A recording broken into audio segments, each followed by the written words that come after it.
Bonsoir à tous, soyez les bienvenus dans Au Quotidien, votre rendez-vous comme tous les soirs sur VLM TV Sarthe. Au programme, dans un instant, le journal, la météo et puis à 18h45 dans Au Quotidien la suite, on parlera d'informations positives. Ça va nous faire du bien grâce à un Sartois qui vient de créer le Smile Info. Et puis avec Aurélie Dupont de l'UFC Que Choisir, on va s'intéresser aux précautions à prendre pour les soldes qui démarrent. Et oui, mercredi prochain déjà. Tout ça, c'est dans un petit quart d'heure, mais pour démarrer, c'est le JT.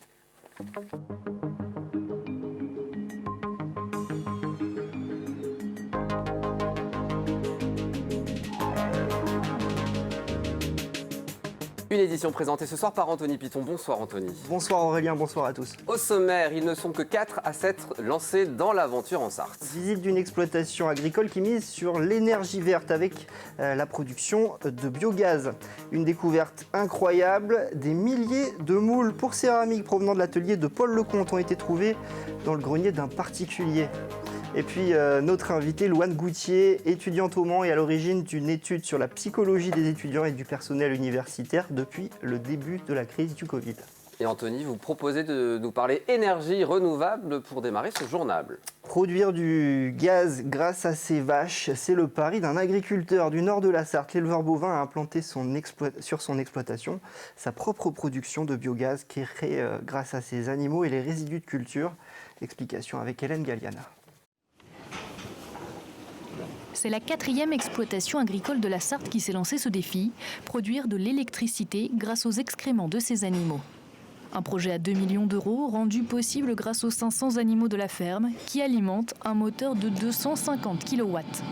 En fait, c'est la fermentation anaérobie des fumiers produits sur l'exploitation grâce aux bovins ici présents. Une fois nettoyés, ces animaux-là, le fumier est donc entreposé dans une genre de fumière. Et donc on a une ration un peu à suivre tous les jours. On incorpore dans une trémie.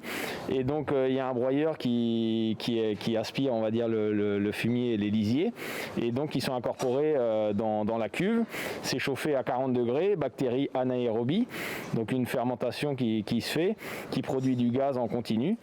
Avec cette installation, l'exploitation prend le virage de la transition écologique.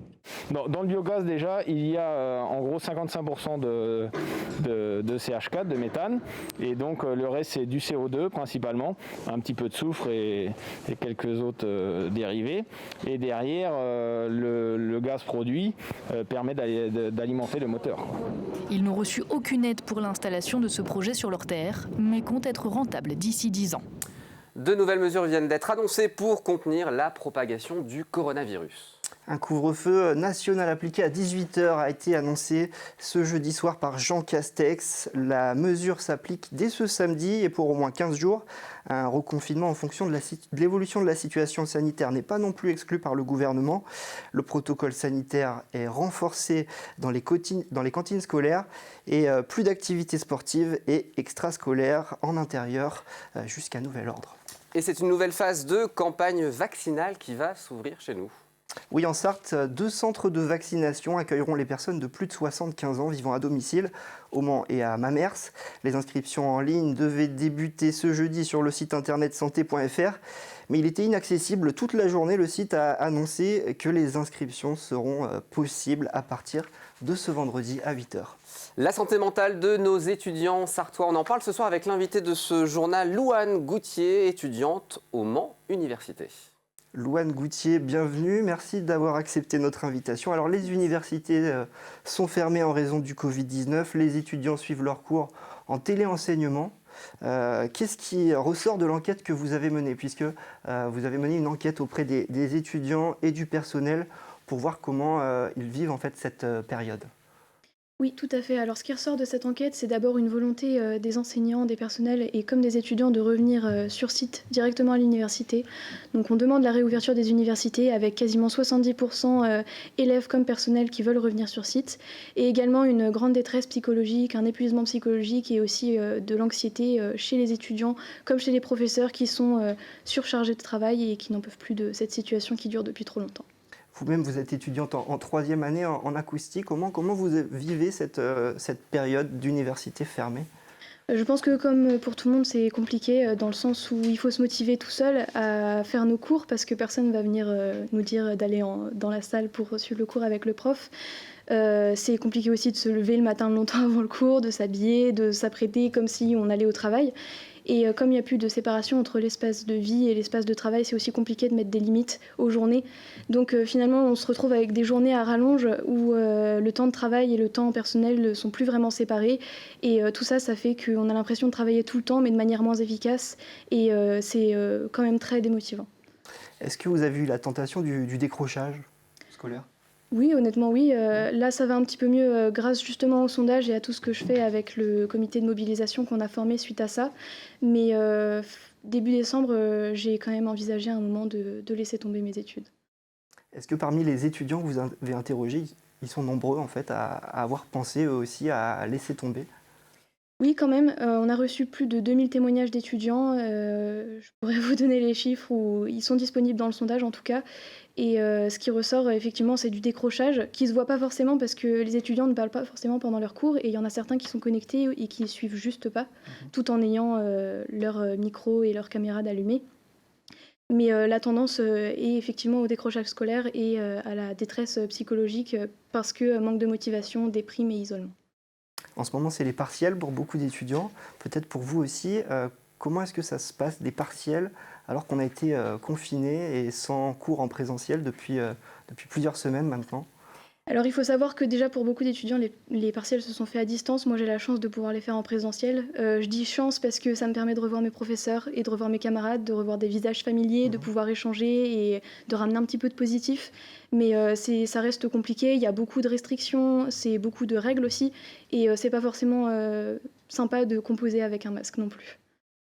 Les cours continuent pour certains étudiants, hein, c'est le cas pour les BTS, pour les grandes écoles, pour les prépas aussi. Est-ce que les étudiants, en tout cas de votre université, se sentent les oubliés de l'enseignement supérieur ? Oui, tout à fait. Je pense que c'est le sentiment général qu'on voit monter en France. Mais effectivement, la ministre de l'Enseignement supérieur et même l'ensemble du gouvernement, même à une échelle plus locale, ont très peu communiqué avec nous via des prises de parole ou des circulaires assez rares. Et on attend d'eux maintenant une communication, qui prennent des décisions qui nous aident vraiment et qui nous entendent pour de vrai. Et que les choses bougent parce que cette situation ne peut plus durer. Ce que vous demandez concrètement, alors en dehors de la réouverture des universités, c'est aussi des aides pour les étudiants ? Des aides, il y en a déjà, mais ce qu'on demande surtout, c'est des moyens humains et des moyens financiers pour pouvoir rouvrir les universités tout en protégeant les élèves et les professeurs et les personnels du coronavirus. L'idée, c'est pas de rouvrir pour rouvrir, on veut rouvrir dans des bonnes conditions et finalement, cette crise, elle met juste à nu des problèmes qui étaient déjà présents avant, qui étaient déjà revendiqués avant le passage notamment de la loi LPR. Votre étude, est-ce que vous prévoyez de l'envoyer aux autorités pour qu'ils en tiennent compte ? Oui, alors déjà, l'objectif, c'était de médiatiser le mouvement. Maintenant, c'est chose faite. Et preuve en est, je suis ici. Et on espère que ça va continuer, que ça va monter. Et ensuite, éventuellement, si les autorités sont prêtes à nous entendre, évidemment. On est d'ailleurs en train de réaliser une étude plus fine pour compléter les résultats qu'on a déjà diffusés.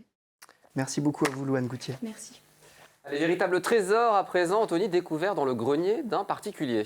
Des milliers de moules pour céramique issus d'un célèbre atelier de Maliconne-sur-Sarthe, celui de Paul Lecomte, un grand nom chez les collectionneurs, chez les céramistes français au début du XXe siècle. Une partie de ce trésor a été récupérée par Stéphane Deschamps de la faïencerie d'art de Malicorne. Pour se passionner d'histoire, cette découverte était inespérée. Laure Girard l'a rencontré dans son atelier. Pour le maître faïencier Stéphane Deschamps, c'est un véritable trésor. Des milliers de moules en plâtre, dont certains issus de l'atelier Paul Lecomte de Malicorne-sur-Sarthe, retrouvés dans le grenier d'un particulier. Voilà, alors c'est un peu le bazar, parce que nous on a ramené ça comme ça, on a chargé le camion avec des caisses. Le camion qui s'est enlisé d'ailleurs sous le poids. Là j'ai de quoi jouer pendant 6 mois, 1 an. Hein. Le temps de tirer les pièces, de faire l'identification. Parmi ces pièces, des corbeilles typiques de Malicorne, que l'on retrouve d'ailleurs dans la boutique de l'atelier. Et pour cause, avant de monter sa faïencerie, dans les années 20, Paul Lecomte travaillait ici même. C'est pour ça que dans les moules de Lecomte, on retrouve des corbeilles qui viennent de chez moi. Je vais vous montrer. Seul un expert en histoire de la faïencerie pouvait comprendre l'importance de cette découverte.